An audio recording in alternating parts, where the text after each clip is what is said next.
This is Radio 4. It's 9:05 and nearly done. My name is Matthew Salyers, raced in the 2013 King of the Hammers Everyman Challenge in the 4634 Red and Silver Cherokee. My name's Frank Minice, Undertaker's Racing, car 1918 in the UTV race. Jeremy Hammer, car number 97. Alan Johnson, 4511. Ryan Miller with Wayland Campbell in the number 3. My name's Rob Finelli. I am the crew chief. I'm not good with interviews, so.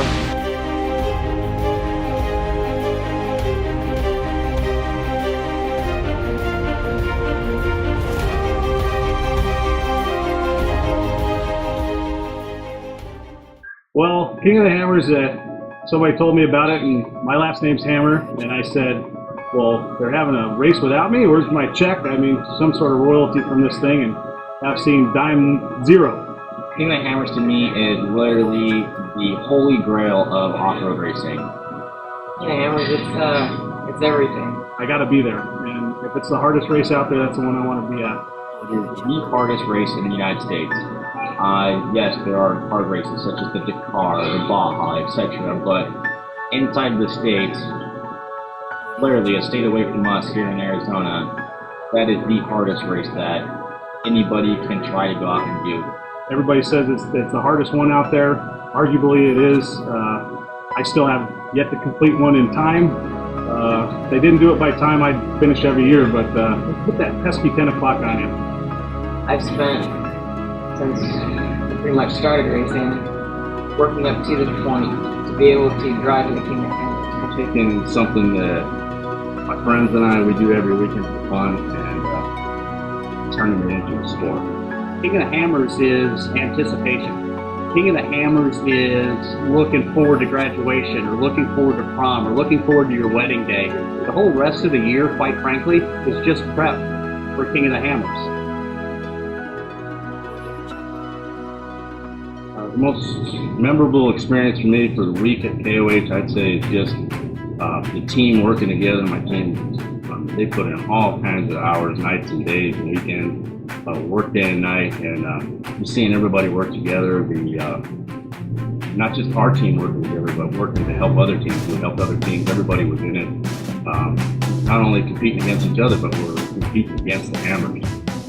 You know, I'm an Undertaker from the Arizona Undertakers, and we spend pretty much the whole week there. So our role there is to support them. And on Saturday morning, loading up for the race at 4 o'clock in the morning when it's 12 degrees out and the wind was blowing, and knowing that our chances this year to put it down were pretty good. Just everything. You go out, you pre-run, you practice, tune on the car a little bit, go back and do things that you wanted to try again. During the week at KOH, we had a car that had never been driven. We just completely rebuilt the car over the summer/winter. Lots of guys in the shop making that happen. Picked up a lot of sponsors during that time, so we had a completely redesigned suspension, new cooling system. The car had never been run, so we got on the lake bed, and ADS, our sponsor, took care of us with the shocks, got them all tuned in. So just the 2 days leading up to the LCQ of getting that car dialed in, it was head and tails above the year before. We gained 50 miles an hour in the whoops. The first year of Everyman Challenge, everything went so fast. It was unbelievably fast. You blinked and it was gone. So this year I got to enjoy it so much more. The bonfire, the meeting with friends, and it was a group experience. It was family. We were all out there together. So we had great bonfires at night. We're renting on the car all night long. We're pre-running during the day. But just that group thing, the fact that we were all together, there was a family racing, even though none of us were related, we were still a family. That was the most significant, memorable part of the week. The race just kind of blew by. Just everything. I don't think there is a simple way to describe the feeling of King of the Hammers. You have everything from last chance qualifier, tech, meeting tech, running around, late night shenanigans. There's just always something going on and always something to do. 1 minute you could be working on your vehicle, and the next minute you could be out pre-running. So it just varies. Just that whole entire week is just something you would have to experience to truly understand what it means to be at King of the Hammers. Well, at the start line, I actually wasn't sitting in the car. Pretty funny with what played out later in the day. Shannon was on the radio and was yelling at me to run up to the start line because Dave said he was starting the race in 2 minutes and he couldn't get his GPS working. So I jumped out of the car and ran up through all the cars. We were 15 rows back and turned his GPS on. And I wasn't even back to our car yet, and the race had already started. So I really didn't have much to think about then. It was just pretty much, we were getting settled in the car ourselves. And Shannon called on the radio, and I ran up there and took care of it for him. And by the time I ran back, it was get strapped in because we're getting ready to go. And you've done everything to prep. You've worked on the car. Your friends are there. You thought of every scenario. You've got the pit strategy. You're at the line. The flag drops. And I did my biggest fear. I got lost right off the line where everyone could look and see. Our strategy, I'm a rock crawler, so our strategy, even in the UTV race, was to overbuild the car, get it ready for the rocks, and we were going to keep the car together in the desert and win the race in the rocks. Well, when we took off the start line, obviously the biggest thing is don't get tangled up with the car next to us. And we got a clean jump, and we took off, and it was hammer down from there.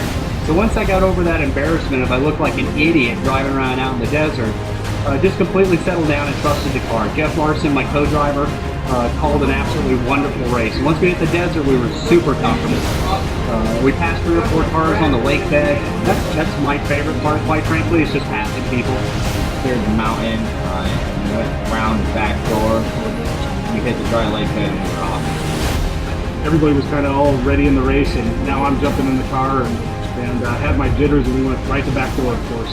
I hit back door, and we launched to the right, probably 6 feet, and we're teetering on rolling backwards. And Sam, my co-driver, said, "Well, you want to end it now, or you want to pull rope?" And everything in my body said, "I don't want to be on the rope." All my Undertaker friends they're all going to make fun of me, and I've got to back it up and try to clear this. And he said, "We're going to roll." So took caution, and Sam got out and threw some rope, and we got up that first obstacle. The dry lake bed, that was probably the smoothest part of that whole entire race course. It was perfect. We had the helicopter over us, so we knew we were really getting it. And then as soon as you cleared that dry lake bed, you went right back into the whoops, and it was just back to brutal. Your kidneys hurt, your back hurt, your head was bouncing around. Even with all the safety equipment in place, we were like, this is going to be the longest race of my life. We were hitting the first part of the course, is nasty desert section. We were hitting that full speed. I broke a Heim joint at mile marker 19. Flipped the car around. We shot out a CV axle.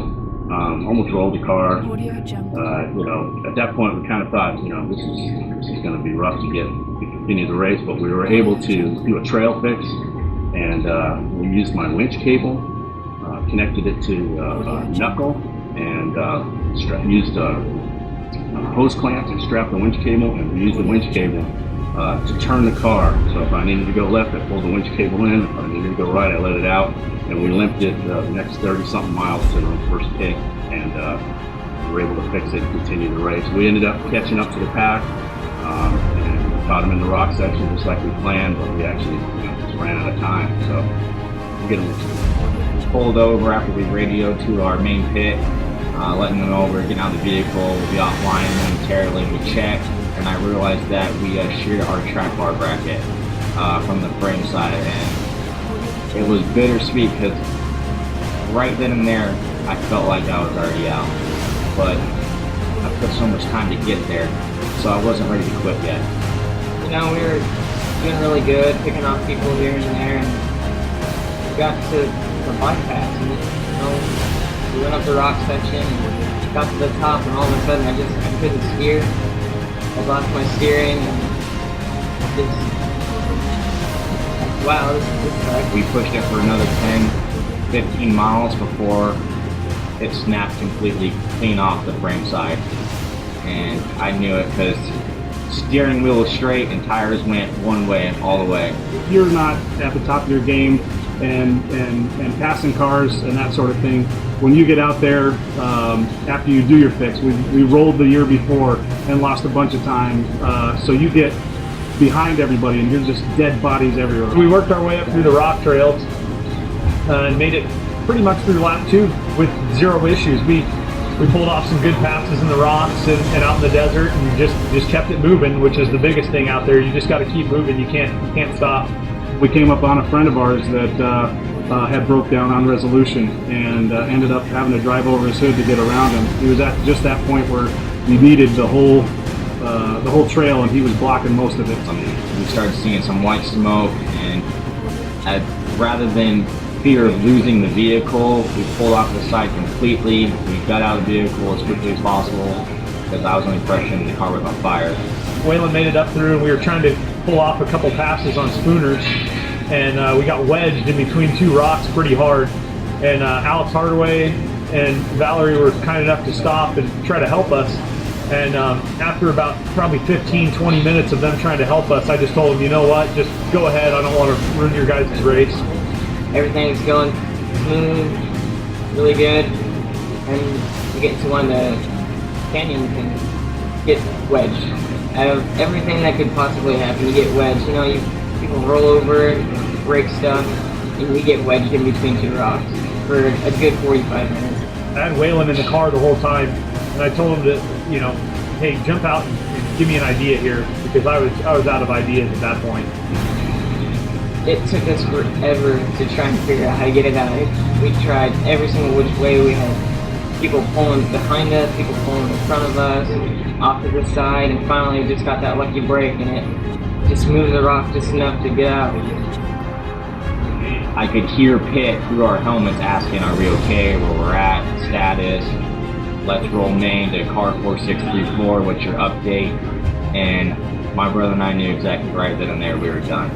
King of the Hammers conquered another vehicle, and it was ours, unfortunately.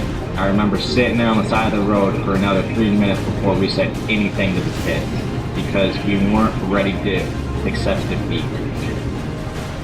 We made it through the rest of the rock trails into pit 2, and just for safety reasons of we didn't know what the problem was, we had to put a new rear drive shaft and 2 rear tires on the car, and our pit crew, they had us covered.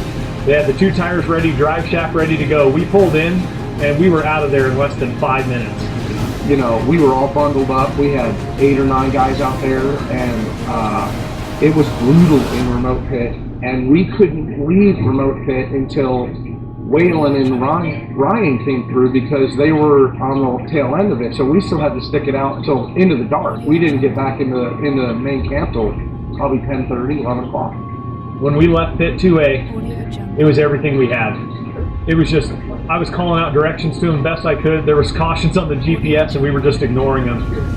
I told him, I said, you got to give it everything you got. And he did. The kid remained calm the entire race. He never got excited about anything. He never got too worried about anything. He never flipped out and just started aimlessly flooring it or slowing way down, you know, cautiously or anything. He just kept real calm. There was a couple times, you know, during that last stretch where he was saying he was tired. His arms hurt from cutting brakes and steering all day. I don't think he'd ever been in a race car longer than 2 or 3 hours before that. And at that point we were approaching, I think it was 11 hours, 12 hours or something. And he just kept pushing. And we finally made it up to the finish line. And he was so worried about if we made it or not. And I remember when we got to the finish line, the first thing he was happy about is his mom was waving the checkered flag, which was super cool.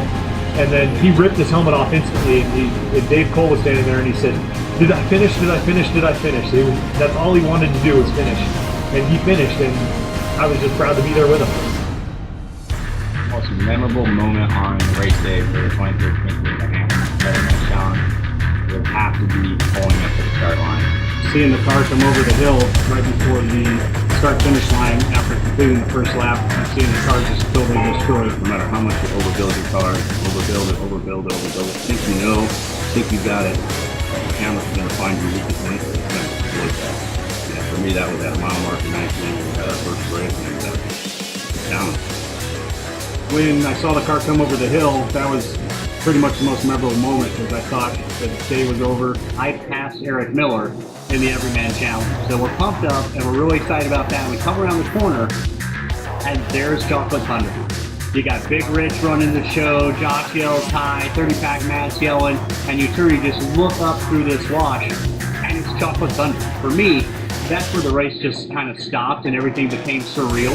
That last 20 miles, just pitch black outside, too light. Just that tiny road being as fast as the car will go. It just like kept feeling like the roads were getting smaller and smaller as faster you went. And I know it freaked me out, but it was a blast. Well, we had that'll be named Ragnar Robertson from Iceland running our car because we didn't have a really good LCQ. So he was on the lake bed, needed a ride, so we put him in the car for the start of the race and he was going to run the first lap. I'd say the most memorable moment was actually getting to the finish line. It was a really long day, and I was just proud to be there and to be part of the team with Wayland and actually get to the finish line. That was awesome. Just knowing that all the hard work, determination, late nights in the garage, blood, sweat, tears, and empty pockets all finally paid off because I was able to roll up to the start line and watch that flag drop and get it.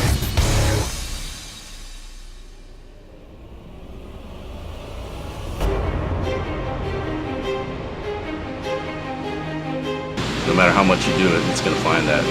Let me start that over. Let me start it over. Really good. Talk to the big camera. All right. Can I just say that one again? All right, I'll just go with that same thing. But That was good stuff. I like that. so the most memorable experience for me, or most memorable. We got the truck back together and I was able to finish the race through the last two. That's ridiculous! I just said something really cool! We didn't get to pre-run that way, and we finally saw the and then conversely, when I was coming, I need to smoke some more, don't I? Miller, I need fluffage. I need fluffage. Everything was going great. That was awesome. I mean, I put that together well. So one more time. As the whole race day as a whole, what? Yeah. Walk through the whole. What was the most important? Tell your story of the race and the impact. Oh, okay. So the whole, we'll kind of go through the whole race. Okay.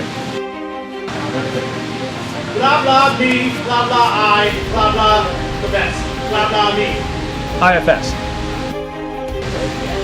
I didn't have a backdoor strategy. I'm a backdoor virgin. Thank you very much. What is King of the Hills? We just kept moving, you know, worked our way up through the rock trails. Hey, Rob. Hey, tell them not to use the air tools. Made it all the way around lap 2 pretty clean. Just passing people where we could. Oh. Just one more?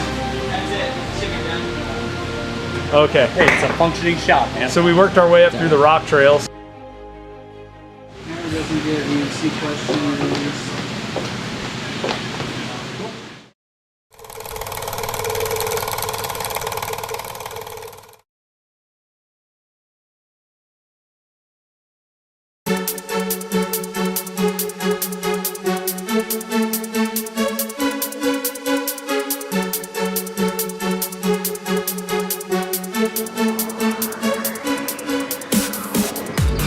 My biggest challenge for this race is probably sitting in the seat with Miller. You know, trying to get a lot of wiggle room. There's not much. You know, the helmet's so big, and it takes up all the space in the car. You know, every time I hit a bump, it's damn. I'm hitting over here, moving the car, turning the steering wheel. It's bad.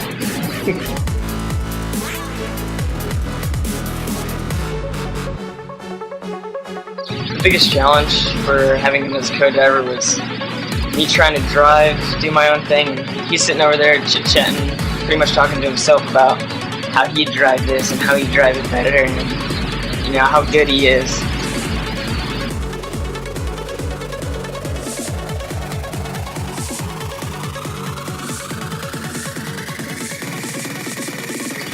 All the mechanics were good. You know, Parker Pumper, it was okay every now and then, you know, when Miller wasn't talking and stuff, and wasn't sucking up all the air into his big ass helmet. It's awesome.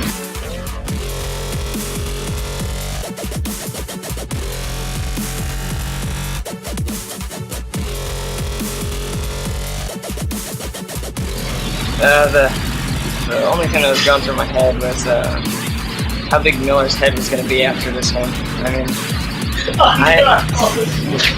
You need to go away. You need to go work on a car. I thought you were going like this one.